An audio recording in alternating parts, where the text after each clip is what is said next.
बीच आया हूँ। अभी तक जिन्होंने अपने संचालन में सभी कवियों को पढ़ाया, कवित्री को पढ़ाया, और उनका नंबर है। एक बार जोरदार तालियां पहले उनके सम्मान में बजाइए। आज और एक खड़िका से उनको आमंत्रित करना चाहता हूँ। देश के बहुत अच्छे कवि हैं, चाहे गजल सुन लीजिए उनसे, चाहे गीत सुन लीजिए, चाहे हास्य रंग सुन लीजिए।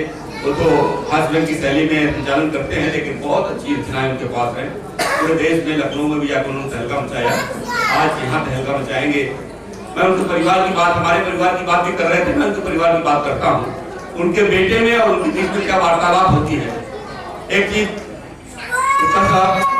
कि हर चीज की बराबर और विपरीत प्रतिक्रिया होती है, ये हम सब लोग जानते हैं, विज्ञान का शाश्वत नियम है।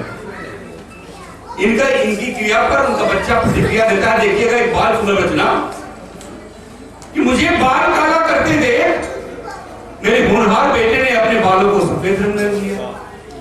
हर क्रिया की बराबर और विपरीत प्रतिक्रिया कि मुझे बाल काला करते दे, मेरे होनहार बेटे ने अपने बालों को सफेद रंग में रंग लिया। मैंने पूछा, बेटा तूने ये क्या कर डाला, अपने बालों को सफेद रंग में क्यों रंग डाला? वो बोला, पिताजी घर में एक बुजुर्ग तो होना ही चाहिए। वो बोला, पिताजी घर में एक बुजुर्ग तो होना ही चाहिए। मैंने लगभग डांटते हुए उससे पूछा, डांटना पिता का मौलिक अधिकार होता है ताकि अनुशासन बना रहे, लेकिन आप अमेरिका में डांट नहीं सकते, वहां जेल हो जाएगी, यहाँ तो कूट देते हैं। मैंने लगभग डांटते हुए उससे पूछा, ये बताओ क्या सिर्फ बाल सफेद करने से तुम्हें लोग बुजुर्ग समझेंगे?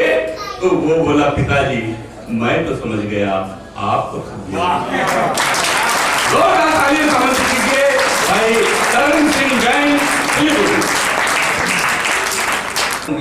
समय कम है तो मैं भी 2020 के बैच में हूँ। मतलब अभी पत्नियों की बात हो रही थी, मैं विपिन जी और राजेंद्र जी से ये बात कर रहा हूँ, सर आप कितने भी पढ़े लिखे हो, आपने कितनी भी डिग्रियां ले रखी हो, जब आपकी पत्नी आपकी शिक्षा और डिग्री उस समय ध्वस्त हो जाती है जब आपकी पत्नी आपको कहती है कि तुमको कुछ नहीं आता। और दुनिया का परम सत्य है सर, आपको सुख उतना ही मिलेगा जितने आपने पुण्य की है, शांति उतनी मिलेगी जितनी आपकी पत्नी चाहिए। और घायल व्यक्ति का दर्द तो घायल ही जानता है। राजेंद्र जी एक बार गए एक लेडीज ड्रेस लेने के लिए, दुकानदार ने पूछा, भाई साहब अच्छी दिखाऊं या भाभी जी के लिए दिखाऊं? गजब है सर, स्त्रियों की अपनी महिमा है। तो मैं थोड़ी सी संवेदना की बात करता हूँ कि समय बहुत कम है, आदरणीय दादा भोज के शिखर पुरुष को यहाँ तक आना है और जैन साहब ने समय सीमा हमें दे दी है। तो नेताओं का क्या चरित्र है उस पर 2-3 व्यंग मेरे हैं, वो वहां से लेकर संवेदना की कविता तक आप तक पहुंचाना चाहता हूँ कि दिन को कहे। नेताओं का चरित्र क्या होता है? 5 साल दर्शन नहीं देते और 5 साल जब बाद आते हैं तो हर बात का वादा करते हैं कि बिजली हो जाएगी, सड़क हो जाएगी और भी जो भी समस्याएं हो जाएगी। दर्शन उनके लेकिन 5 साल बाद में कि दिन को कहे रात तो हम रात कहेंगे, दिन को कहे रात तो हम रात कहेंगे, धूप को भी भरी बरसात कहेंगे, धूप को भी भरी बरसात कहेंगे। 5 साल बाद आए नेताजी, आप कहेंगे वही वो बात कहेंगे, आप कहेंगे वही वो बात कहेंगे।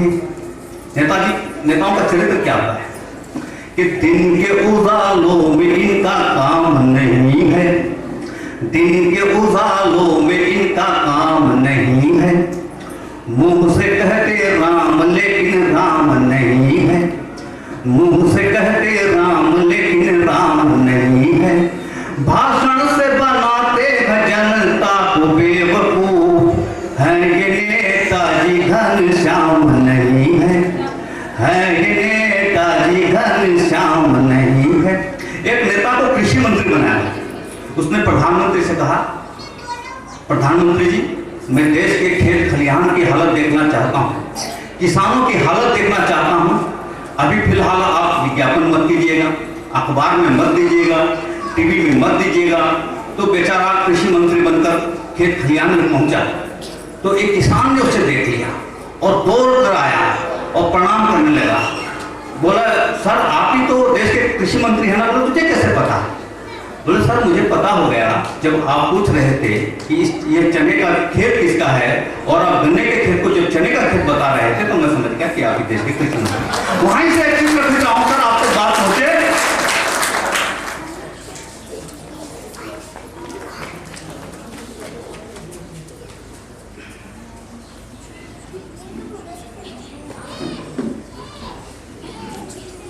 किसी ने नेताजी से पूछा भारत ओलंपिक में नंबर 1 कब आएगा? किसी ने नेताजी से पूछा भारत ओलंपिक में नंबर 1 कब आएगा? नेताजी बोले, नालायक, पहले हमारे राष्ट्रीय खेल भ्रष्टाचार को तो ओलंपिक में क्वालिफाई कराओ। पहले हमारे, बहुत बारीक व्यंग कर देता हूं, आप तक मेरी बात पहुंच जाए तो आप सबका आशीर्वाद चाहता हूं कि किसी ने नेताजी से पूछा, नेताजी भारत ओलंपिक में नंबर 1 कब आएगा? नेताजी बोले, नालायक, पहले हमारे राष्ट्रीय खेल भ्रष्टाचार को तो ओलंपिक में क्वालिफाई कराओ। मैं दावे के साथ कहता हूं, पूरे दावे के साथ कहता हूं कि भारत ही ओलंपिक में नंबर 1 आएगा। बिना तरणताल और स्टेडियम के ओलंपिक का पूरा बजट खा जाएगा। और अभी कोरोना की जो स्थिति हुई उस पर वो डॉक्टरों ने कितनी सेवा की। कोरोना के समय कितनों की दुकान बिक गई, कितनों के घर बिक गए। तो एक चित्र वहां से प्रस्तुत करता हूं, आप तक मेरी बात पहुंचे। बहुत बारीक बिंद है कि किसी ने मुझसे कहा, आईक्यू का लेवल थोड़ा सा ऊंचा कर लेंगे तो बात मेरी आप तक पहुंच जाएगी। संवेदना की बात करता हूं, व्यंग्य के साथ संवेदना का जो मिश्रण है वहां तक आपको ले आना चाहता हूं कि किसी ने मुझसे कहा, आपके मोहल्ले में कोई डॉक्टर बन गया है। किसी ने मुझसे कहा, आपके मोहल्ले में कोई डॉक्टर बन गया है। मुझे सुनाई दिया मेरे मोहल्ले में कोई डॉक्टर मर गया है। मुझे सुनाई दिया मेरे मोहल्ले में कोई डॉक्टर मर गया है। उसने कहा, हुजूर आप गलत सुन रहे हैं। उसने कहा, हुजूर आप गलत सुन रहे हैं, आपके मोहल्ले में कोई डॉक्टर बन गया है। मैंने कहा, दोस्त यही तो विडंबना है। मैंने कहा, दोस्त यही तो विडंबना है। डॉक्टर बनने से पहले बस जिंदा था और डॉक्टर बनने के बाद बात पहुंच गई आप तक। बहुत अच्छा लगा मुझे कि एक नए डॉक्टर को एक नए मरीज का परिचय हुआ तो वहां एक गुलदस्ता रखा हुआ। मरीज ने पूछा, डॉक्टर साहब ये किस लिए? डॉक्टर ने कहा, देखो ऑपरेशन सफल हो गया तो मेरे लिए।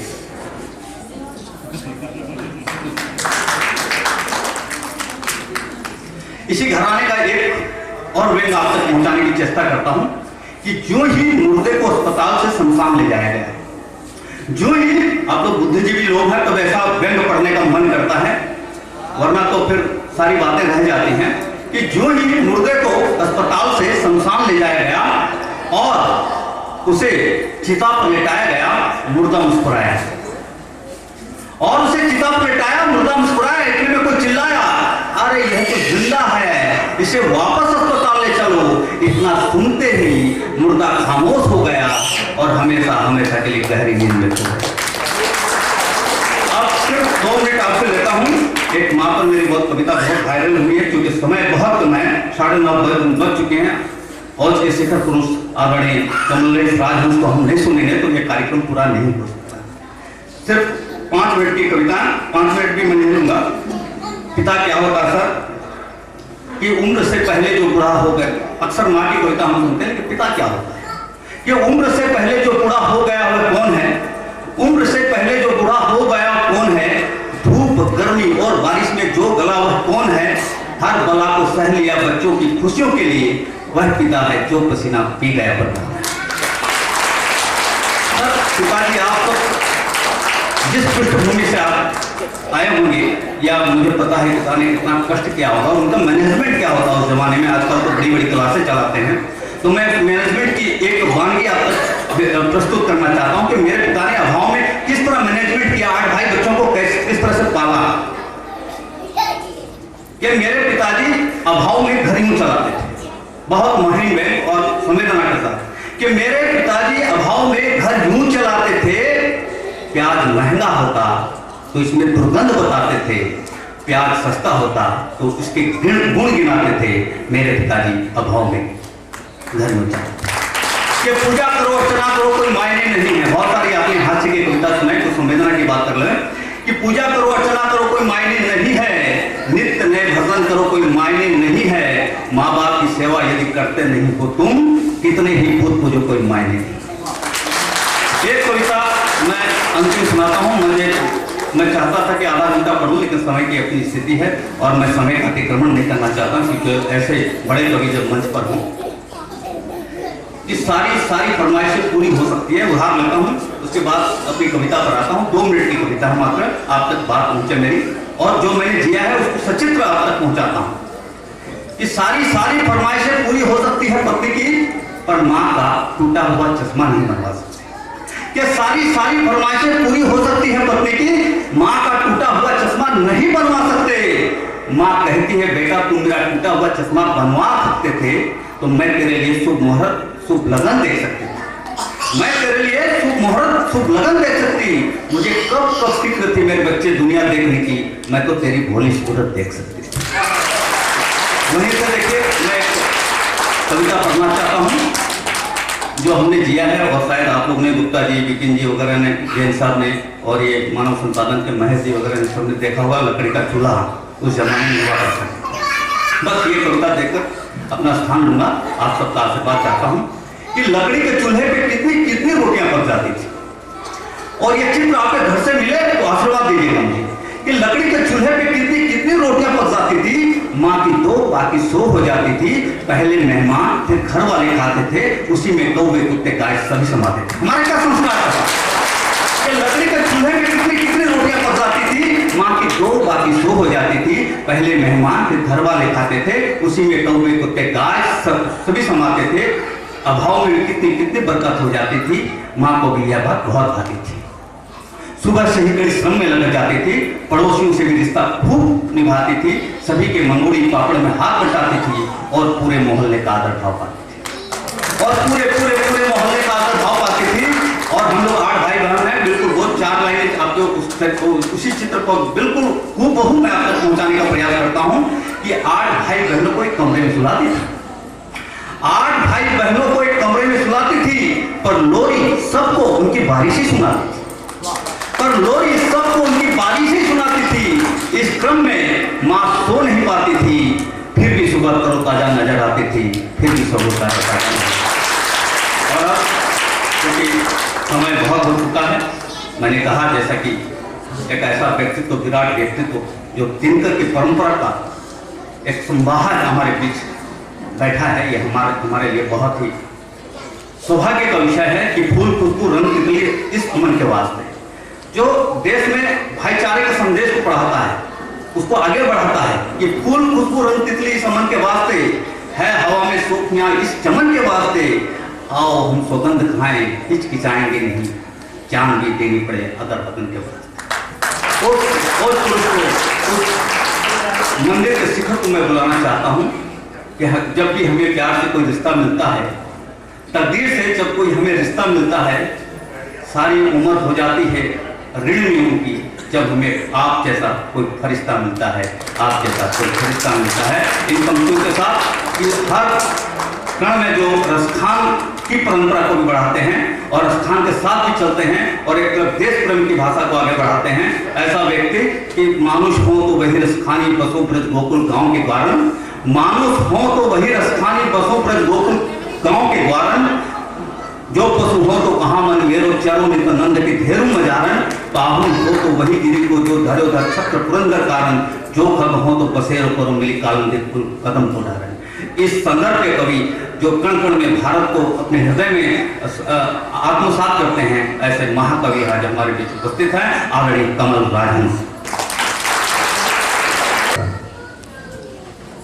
ये धरती की आस्था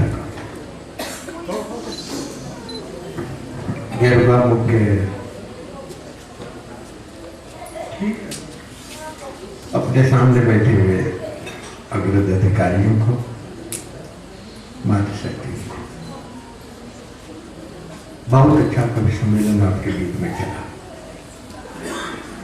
सत्यजीत सिंह जी से एक सम्मेलन प्रारंभ होकर के और मेरे यहाँ से मित्रों, गीतों गजलों और छंदों के घरौंदों को फलांग कर कविता जब सच के धरातल पर पहुंचती है तो भाषा के अच्छे अच्छे कारीगरों की आंखों में मोहब्बत के आंसू आ जाते हैं। कविता सच बोलती है और न्याय और कविता जिस दिन झूठ बोलना शुरू कर देंगे उस दिन यह देश जीवित नहीं रहेगा।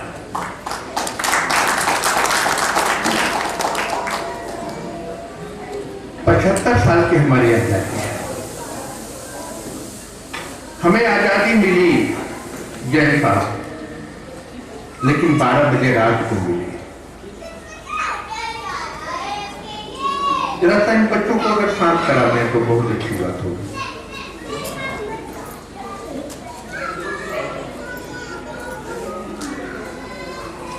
आप सब बैठिए बैठिए। हमें आजादी मिली 12 बजे रात को मिली। 75 साल हो गए उस आजादी का सवेरा हमको और आपको देखने को नहीं मिला। हमारे बीच में गीता का कर्मयोग बैठा हुआ है हमारे सामने। फूंक कर अपने आशियाने को रोशनी पक्ष भी जमने को, ऐसे कर्मवीर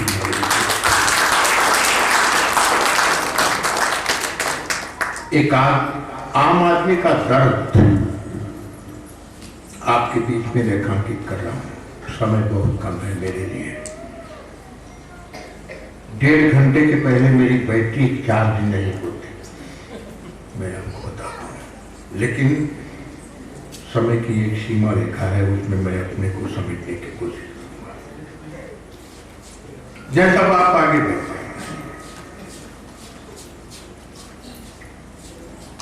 आम आदमी का दर्द आपके बीच में रखने की कोशिश कर रहा हूं।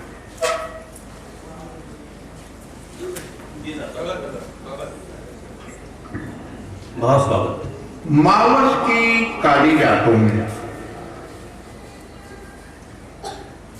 मावस की काली रातों में, तूफानों झंझावातों में, मावस की काली रातों में, तूफानों झंझावातों में, कागज की कोरी धरती पर शब्दों के आंसू बोता हूं। सारी दुनिया सोती है, मैं फूट फूट कर रोता हूं। कविता आप तक पहुंच जाए, मैं ताली नहीं मानता। कविता का लोकतंत्र मेरे सामने बैठा हुआ है। आपकी कविता आपको समर्पित कर रहा हूं। जो आपने लिख करके मुझे दिया है, आज वही आपके बीच में मैं पढ़ रहा हूं। मावस की काली रातों में, तूफानों झंझावातों में, कागज की कोरी धरती पे शब्दों के आंसू बोता हूं। सारी दुनिया सोती है, मैं फूट फूट कर रोता हूं।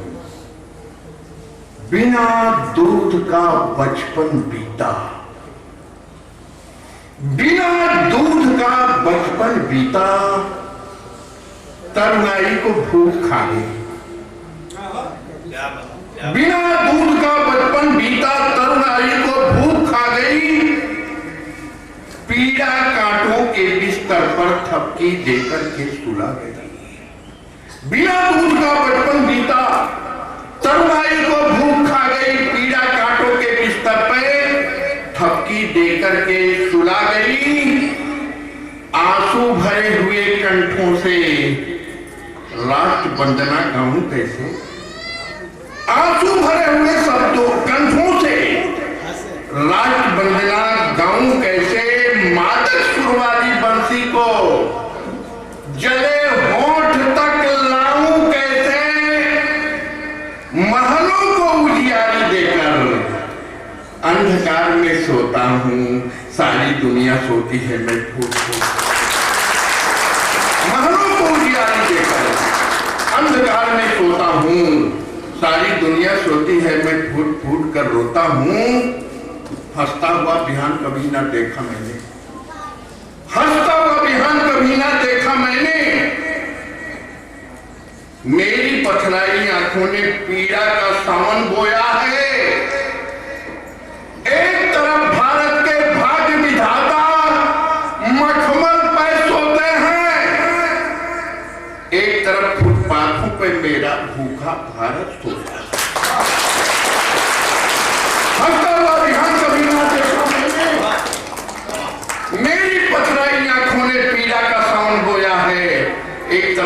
भारत के भाग्य विधाता मखमल पे सोते हैं। ए बेटा बैठ जा। एक तरफ भारत के भाग्य विधाता मखमल पे सोते हैं, एक तरफ फुटपाथों पे मेरा भूखा भारत सोया है। किसी तरह से लाल ठाकती फटी हुई उसकी धोती है। 3 दिनों से भूखा मुन्ना मांग रहा माँ से रोटी। किसी तरह से लाल ठाकती फटी हुई उसकी धोती है। 3 दिनों से भूखा मुन्ना मांग रहा माँ से रोटी है। भरा भावों से है जीवन, पर कुछ पाने की लालच में अपने तन का खून जलाकर, बच्चों को दुख दर्द पिलाकर, पत्नी को धोती का वादा, बेटों को रोटी का वादा, वादों पे जीवन चलता है, पापी पेट बहुत जलता है। पत्नी को धोती का वादा, बेटों को रोटी का वादा, वादों पे जीवन चलता है, पापी पेट बहुत जलता है। मैं भूखा नंगा प्यासा पर स्वाभिमान मेरी छाती है। मैं गवर्नमेंट कॉलेज में प्रिंसिपल था। एक बच्चे ने मुझसे प्रश्न किया, मेरी गेहूं को कुरेदा, मेरे स्वाभिमान, मेरी गैरत को कुरेदा। बोला कि सर, सरहद पे किसी नेता का बेटा शहीद क्यों नहीं होता? प्रश्न है ना। उस बच्चे ने मुझसे प्रश्न किया कि सर, सरहद पे किसी नेता का बेटा शहीद क्यों नहीं होता? मैंने कहा, बेटे, पवित्र स्थानों पर बेहिया के फूल नहीं चढ़ाए जाते। क्या बात है, क्या बात है, बहुत बढ़िया, क्या बात है, बहुत बहुत बहुत। एक बच्चे का विषय ज्ञान लेने के लिए मैंने उससे प्रश्न किया, तिरंगे में कितने रंग होते हैं? उसने कहा, सर 5 रंग होते हैं। मैं उसको पीटने के लिए दौड़ा गया। मैंने कहा, पत्नी, तिरंगा 3 रंग का होता है, तो 5 रंग बताता है। उसने कहा, सर 5 रंग। मैंने कहा, सिद्ध करने को पीटूंगा। उसने कहा, ऊपर का केसरिया 1, नीचे का हरा 2, बीच का चक्र 3, सफेद 4। मैंने कहा, 5वां बता। उसने कहा, सर लाल रंग का धब्बा। मैंने कहा, लाल रंग का धब्बा किसका? बच्चे ने कहा कि सर, पापा जब सरहद से शहीद होकर लौटे थे,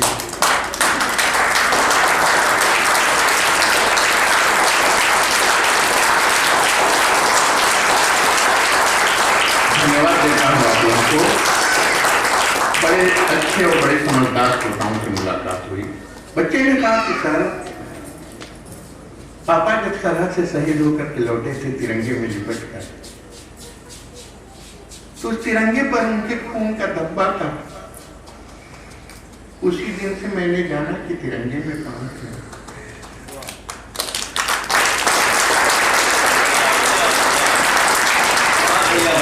क्या बात है। आपका बलिदान आपको समर्पित कर रहा हूं मित्रों। मैं भूखा नंगा प्यासा, पर स्वाभिमान मेरी छाती है। मातृभूमि की गहन वेदना मेरे संग संग गाती है। भगत सिंह एक किसान का बेटा था। बेटे को फांसी लगने वाली है। माँ पहुंचती है बेटे से भेंट करने के लिए। माँ का हाथ भगत सिंह के गालों पर है। माँ रो रही है। भगत सिंह कहता है, तू रो रही है माँ? आज तेरा बेटा तेरे दूध की लाज रखेगा। माँ कहती है कि इतना सुंदर फूल इतनी जल्दी मुरझाने के लिए आया था। बेटे भगत, अभी तूने जीवन में देखा ही क्या है? भगत सिंह कहता है, तू झूठ कर रही है माँ। सच पूछो तो मैंने तू जैसी वो माँ देखी है जिसने मुझे सिखाया कि बेटे, वतन की आन पर एक बार मरना 100 जन्म के बराबर है।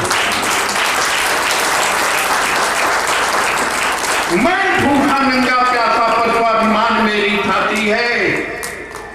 मातृभूमि की गहन वेदना मेरे संग संग गाती है। फूट फूट कर लोक तन लोकतंत्र की मैयत पे रोने आया हूं। कहां गया देश याद? लोकतंत्र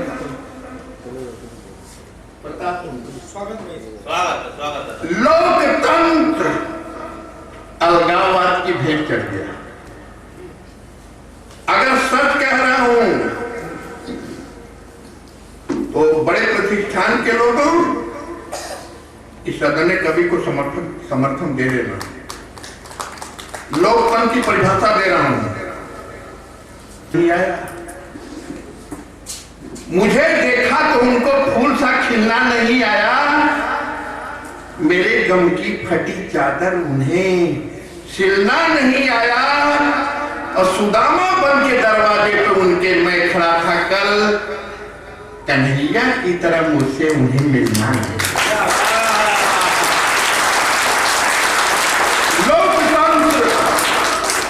लोकतंत्र अलगाववाद की भेंट चढ़ गया। बेवा जनता घोर जलालत झेल रही है।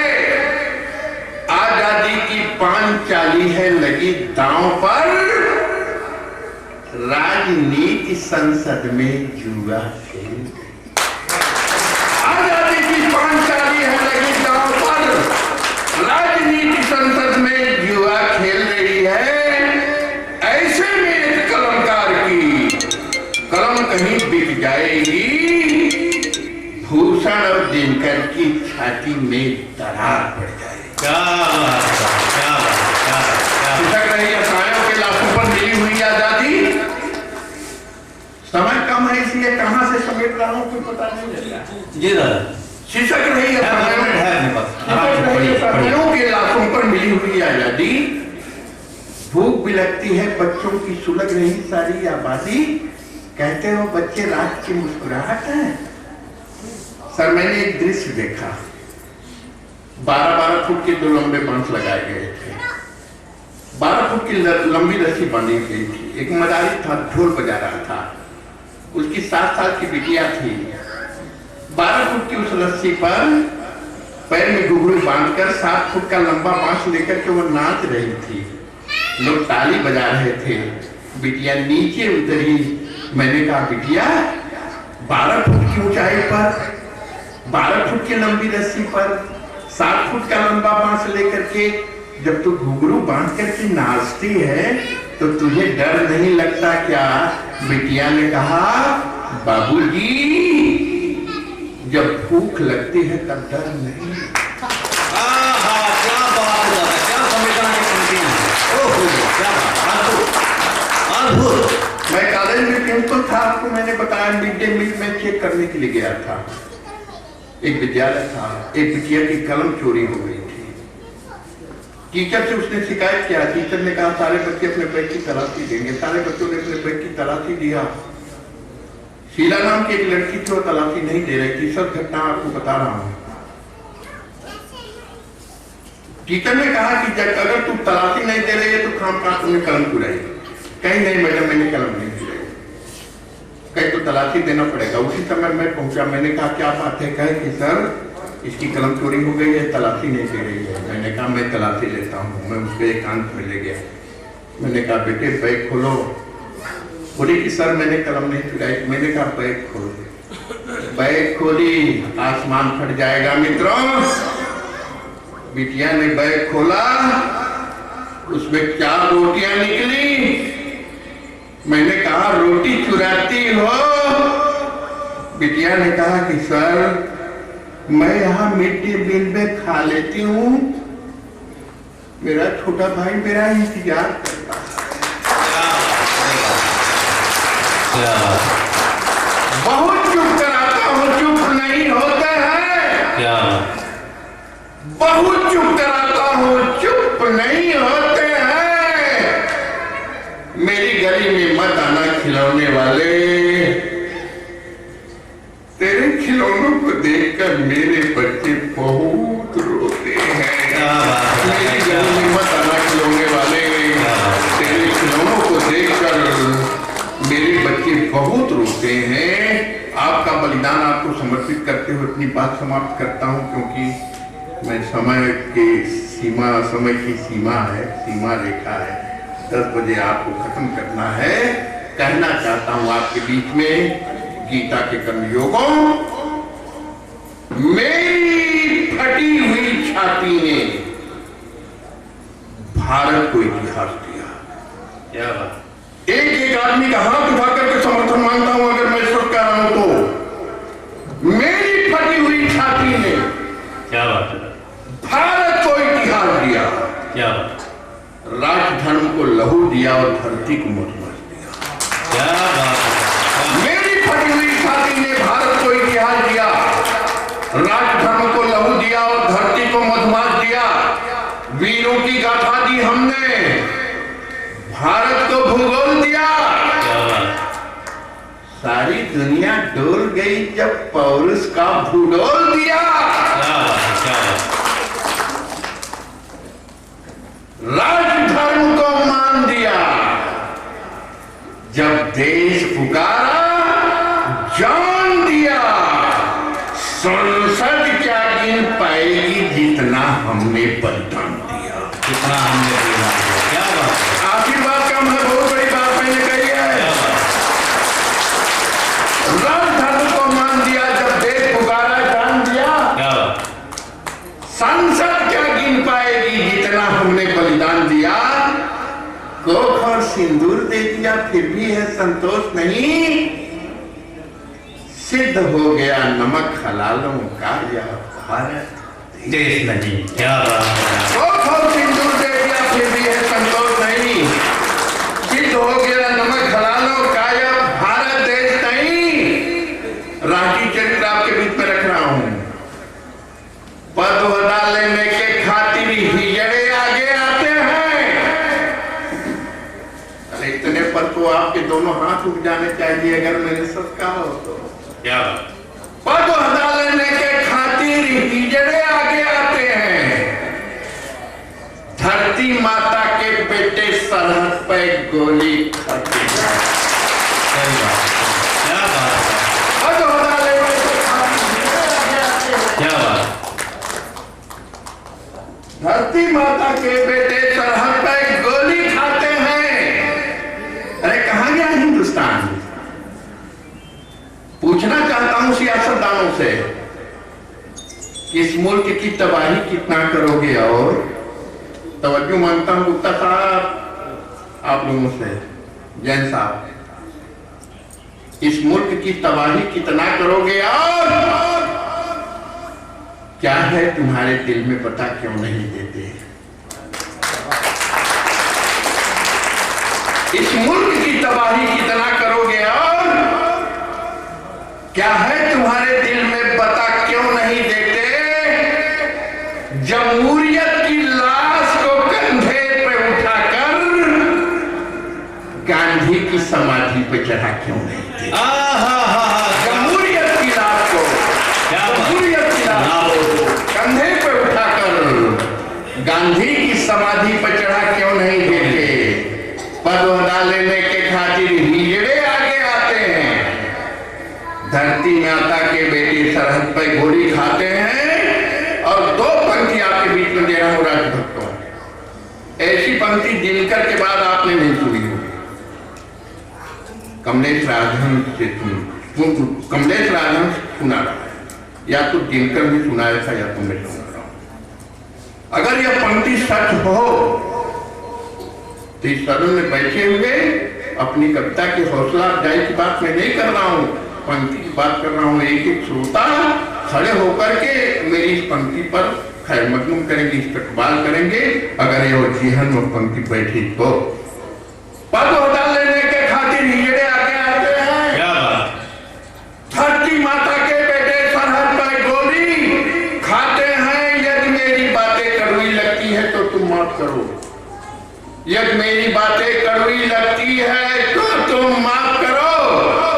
संविधान पे धूल जमी है, लहू छिड़क कर साफ। बहुत बढ़िया, बहुत बढ़िया, बहुत बढ़िया। संविधान पे धूल जमी है, लहू छिड़क कर साफ करो। आप लोगों ने मुझे झेला,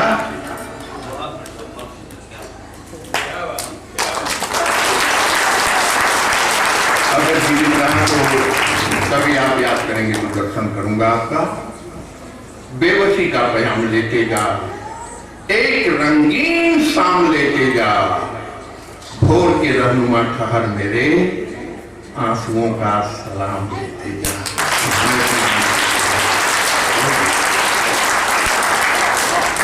लोकतंत्र का